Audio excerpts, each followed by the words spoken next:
बाल्यकाल के संस्कार देते जीवन संवार। गुरुदेव के सत्संग से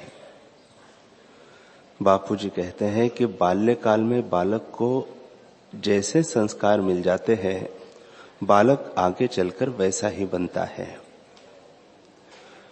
बालक रविदास को उनकी माता कर्मा देवी ने भगवत भक्ति के संस्कार दिए। बड़ों का सम्मान करना, महापुरुषों को प्रणाम करना, साधु संतों की सेवा करना परम धर्म है। उनकी माता द्वारा दिए गए ये संस्कार बालक रविदास के हृदय में गहरे उतर गए थे। उनकी माता संत महापुरुषों के भगवत प्रीति, भगवतीय प्रेरणा के प्रसंग सुनाती थी, जिससे यही बालक आगे चलकर संत रविदास जी के रूप में प्रसिद्ध हुए। बालक रविदास जब जूते बनाते एवं बेचने के लिए अपने पिता के व्यवसाय में योगदान देने लगे थे, तब एक दिन उनके पिता रघु ने उन्हें 2 जोड़ी जूते बेचने के लिए बाजार भेजा। बालक को बाजार में बैठे बैठे दोपहर हो गई, मगर जूते नहीं बिके। इस खाली समय में वह भगवत भजन में मस्त रहे। तभी उन्हें 2 साधु भरी दोपहरी में नंगे पांव जाते हुए देखे। यह देख उनके हृदय में पीड़ा हुई। उन्होंने साधुओं को ससम्मान रोककर पूछा, महात्मन, इतनी गर्मी में आप नंगे पैर क्यों हैं? साधु बोले, बेटा, हम भगवत भजन में मस्त रहते हैं, बाकी जैसे प्रभु की इच्छा। महाराज, मेरे पास तो केवल 2 जोड़ी जूते हैं। यदि आप इन्हें स्वीकार कर ले तो मुझे बड़ी खुशी होगी। रविदास की नम्रता से साधु बड़े खुश हुए। दोनों साधु जूते पहनकर रविदास जी को आशीर्वाद देके चले गए। घर आने पर पिताजी ने पूछा, दोनों जोड़ी जूते बिक गए? बिके तो नहीं, मगर आज मैंने एक सच्चा सौदा किया। उन्होंने सारी बात पिता को बता दी। पिता ने कहा, वह तो ठीक है, मगर इस तरह घर का खर्चा कैसे चलेगा? तब रविदास कहते हैं, पिताजी, प्रभु कृपा से हमारे घर में कोई कमी नहीं आएगी। पिता कहता है, बेटा, साधु संतों की सेवा करना हमारा परम धर्म है, किंतु गृहस्थी चलाना भी हमारा कर्तव्य है। लेकिन रविदास जी तो सेवा भावना में अड़िग रहे। रविदास जी अपना कार्य पूरी मेहनत व लगन से करते थे।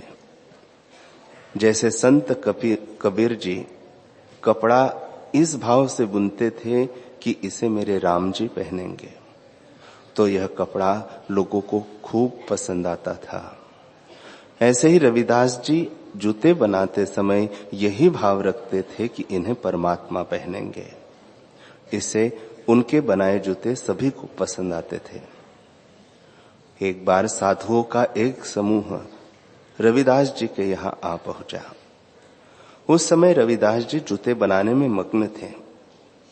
साधुओं को घर आया देख वे बहुत प्रसन्न हुए। उन्होंने उनका बहुत सम्मान किया, फिर प्रणाम करके बोले, आज माता पिता घर में नहीं है, इसलिए भोजन बनाकर खिलाने में मैं असमर्थ हूं, परंतु कच्चा सामान है, आप इसे ही स्वीकार करें। साधुजन भोजन का सीधा सामान पाकर बहुत प्रसन्न हुए और रविदास जी को आशीर्वाद देकर चले गए।